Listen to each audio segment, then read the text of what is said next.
Kundi la Houthi limeendelea kufanya mashambulizi ndani ya nchi ya Saudi Arabia, lakini vile vile limeendelea kufanya mashambulizi ndani ya nchi ya Yemen. Katika upande wa nchi ya Saudi Arabia, mashambulizi yamefanyika katika sehemu ya Jazan na katika sehemu ya Jubail.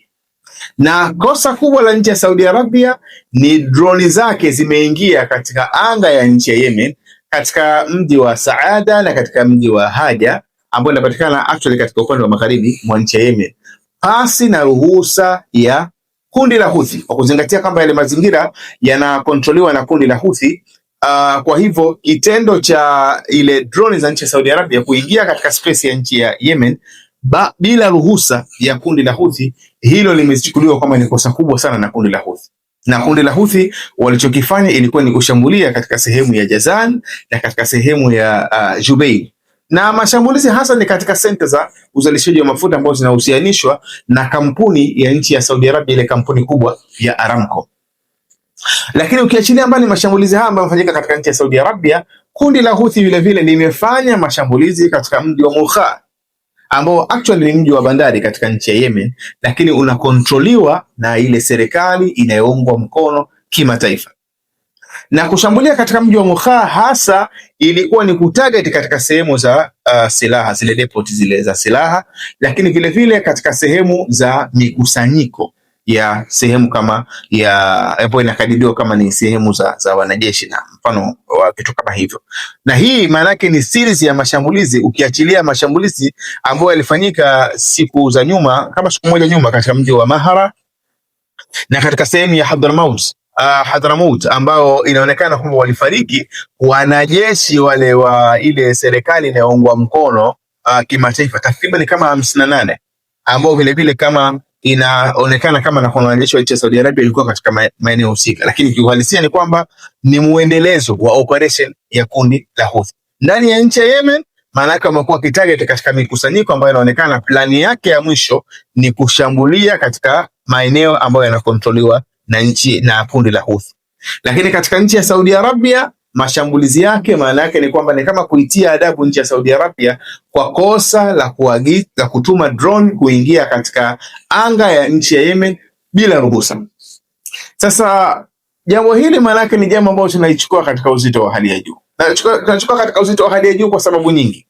Kwanza kabisa, kundi la Houthi limeamua kutengeneza mlinganyo mpya, yani ile hesabu mpya, kwamba nchi ya Saudi Arabia ikifunga anga na yenyewe inafunga anga ya Saudi Arabia. Nchi ya Saudi Arabia ikifunga bandari na yenyewe inafunga bandari. Lakini nchi ya Saudi Arabia isipoheshimu mamlaka ya nchi ya Yemen, hasa upande ambao unakontroliwa na kundi la Houthi, malipo yake itakuwa ni kushambuliwa katika sehemu muhimu za nchi ya Saudi Arabia. Hiki ndio kitu ambacho kinaonyeshwa na kundi la Houthi. Hilo ni jambo la kwanza.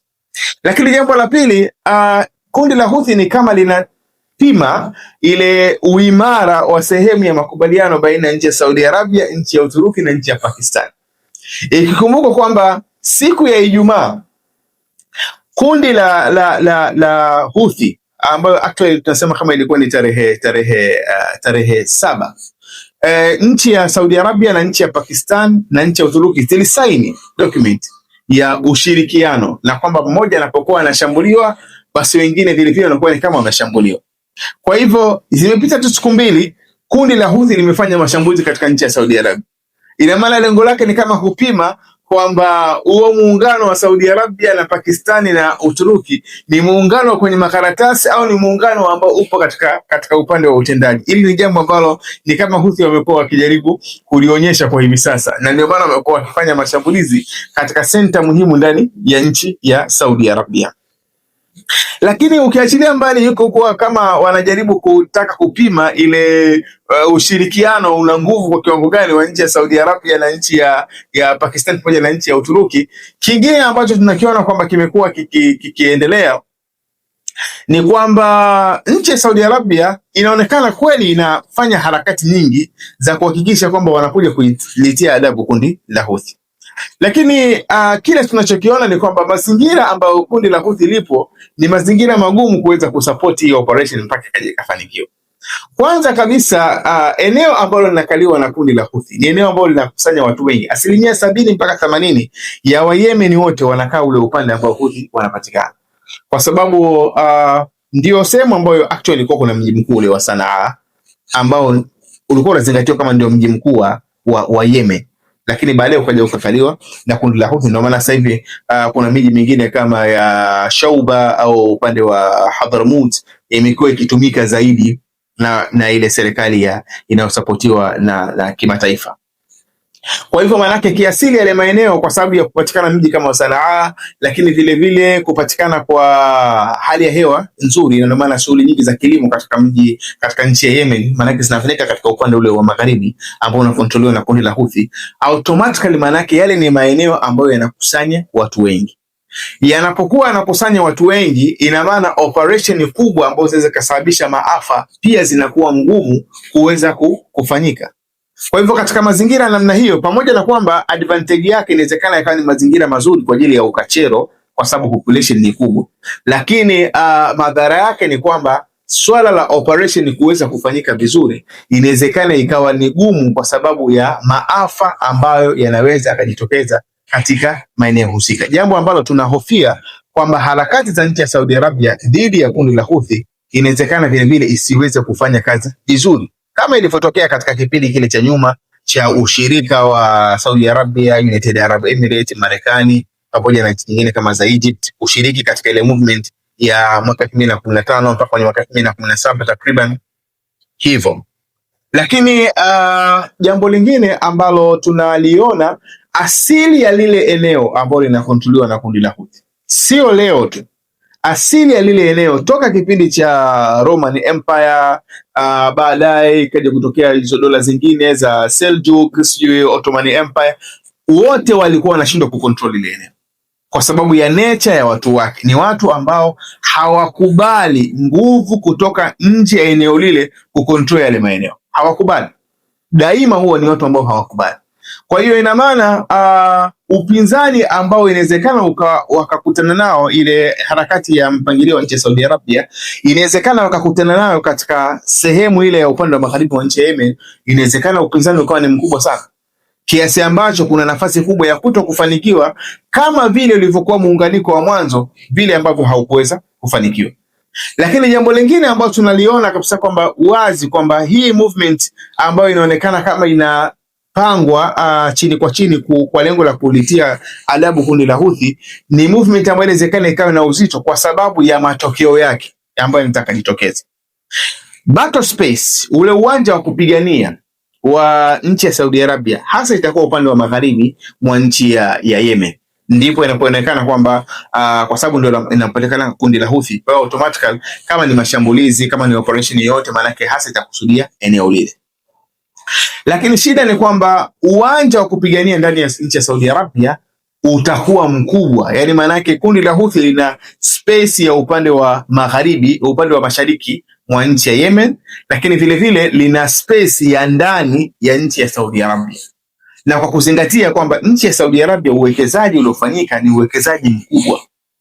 Kwa mfano katika sehemu kama hizo za Jazan, katika sehemu kama hizo za ambazo actually zina uwekezaji wa ile kampuni ya nchi ya Saudi Arabia ya Aramco, maeneo yote hayo ya Jazan, maeneo ya Jubail, kote huko kuna sehemu ya uwekezaji wa ile kampuni ya Aramco. Madhara yanayotokea baada ya kufanyika mashambulizi katika senta kama hizo, repair zake manake zinachukua muda mrefu, na unaweza ukapata tu ile fikra ndogo. Kwa mfano kipindi cha nyuma, kipindi cha ile mgogoro wa Marekani na Iran pamoja na Israel ulipokuwa umepamba moto, nchi ya Iran waliwahi kufanya mashambulizi katika sehemu zile za uzalishaji wa gesi za nchi ya Qatar ambao zinapakana na kule South katika upande wa nchi ya Iran. Mashambulizi yaliyofanyika mara moja, repair yake inakadiriwa inaweza ikachukua hata miaka 5 kuweza kurepair. Yani manake zile center za mambo ya gesi, mambo ya mafuta ni vitu ambavyo unaposhambulia katika zile center kuja kufanya repair yake manake kwa kawaida inachukua muda mrefu. Kwa hivyo ina maana nchi ya Saudi Arabia ni nchi ambayo ina utajiri mkubwa. Ina maana maeneo ambayo yana thamani ndani ya nchi ya Saudi Arabia ni mengi, ambayo inawezekana yakapata madhara na hasara yake ikawa kubwa, na kwa kuzingatia hali iliyoko hivi sasa kwamba ni hali ambayo ina sintofahamu kubwa, kwa sababu bidhaa kama ya mafuta ambayo inategemewa zaidi katika eneo la Mashariki ya Kati imekuwa ni ngumu kutoka katika eneo la Mashariki ya Kati, kwa sababu katika siku za nyuma aliyekuwa anaweza kufanya mpangilio wa kwamba nani auze mafuta nani asiuze ilikuwa ni Marekani. Utapita wapi na mafuta yako ilikuwa ni nchi ya Marekani. Lakini kwa hivi sasa, kwa hali ya Marekani ilivyo hivi sasa, maana yake ni kwamba amekutana na upinzani ambao na wenyewe umekuwa ukivuruga ule mpangilio ambao yenyewe ilikuwa inaamini kwamba ina nafasi ya kuweza kucontrol. Na mfano mzuri unaweza ukatazama kwa mfano ile center ya 50th base katika nchi ya Bahrain ya jeshi la Marekani ndio ilikuwa ina take control, ndio ilikuwa ina control katika upande wa ile ghuba ya Uajemi, ina control katika sehemu ya Arabian Sea, ina control katika sehemu ya ghuba ya Aden huku katika sehemu ya Bab al-Mandab, unapanda katika Red Sea, unakwenda mpaka katika upande wa Suez Canal, kote huku ilikuwa ina control Marekani. Lakini kwa mazingira ya hivi sasa ni mazingira ambayo yamekuwa yana ugumu.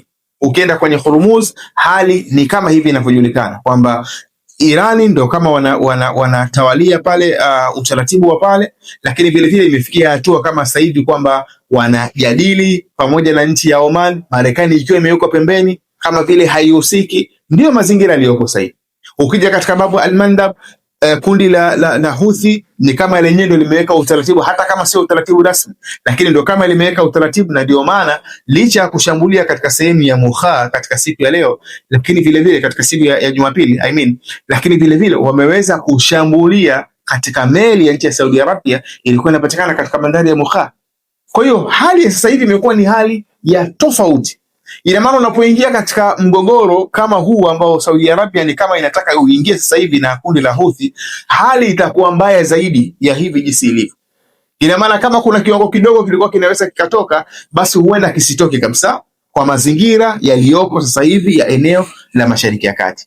Kwa hiyo tunaona kwamba kuna kila sababu ya kuonyesha kwamba uzito inawezekana ukawa mkubwa wa kile ambacho kipo katika plani ya nchi ya Saudi Arabia kuhusiana na kundi la Houthi, kwa sababu kundi la Houthi sasa hivi limetangaza wazi kabisa, ukifunga anga na sisi tutafunga anga, ukifunga bandari na sisi tutafunga bandari, ukifanya escalation ile kutanua mgogoro wako na sisi tutatanua mgogoro, ukienda kinyume na heshima au ile haki ya kitaifa ya nchi ya Yemen wenyewe wanashambulia. Maana yake wametengeneza hesabu ambayo haijawahi kuwa experienced katika eneo la Mashariki ya Kati. Kwa hiyo kiuhalisia, maana yake ni mazingira ambayo yana utata mwingi, ni mazingira ambayo yamekuwa yana utata mwingi na yanahitaji utulivu wa fikra ili kuweza kufikia katika kilele. Na ndio maana unaweza kuona kwamba hata ile movement ya nchi ya Saudi Arabia kukusudia kupambana na hilo kundi la Houthi imekuwa kama haipati support.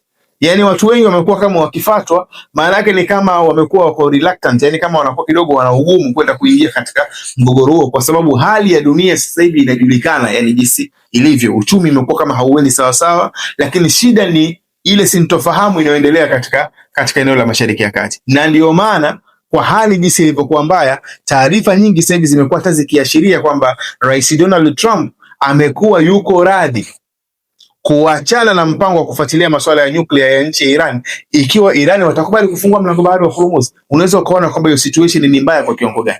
Yaani mpaka Rais Donald Trump kaamua kwamba ikiwa au kumekuwa kuna fikra inazungumzwa na ikimuhusu yeye kwamba mlango bahari wa Hormuz ikiwa Iran watakubali kuufungua, basi yeye fikra ile ya masuala ya nyuklia ya Iran yuko radhi kuweza kuachana nayo. Na ni jambo ambalo pia tulikuwa tukilizungumza siku za nyuma kwamba mlango bahari wa Hormuz ni kitu muhimu zaidi kwa Marekani kuliko hata hiyo fikra ya nyuklia. Inawezekana fikra ya nyuklia ikaweka pembeni kwa sababu ya issue ya mlango bahari wa Hormuz. Maana yake ni kwamba hali ya eneo la Mashariki ya Kati imekuwa haina utulivu.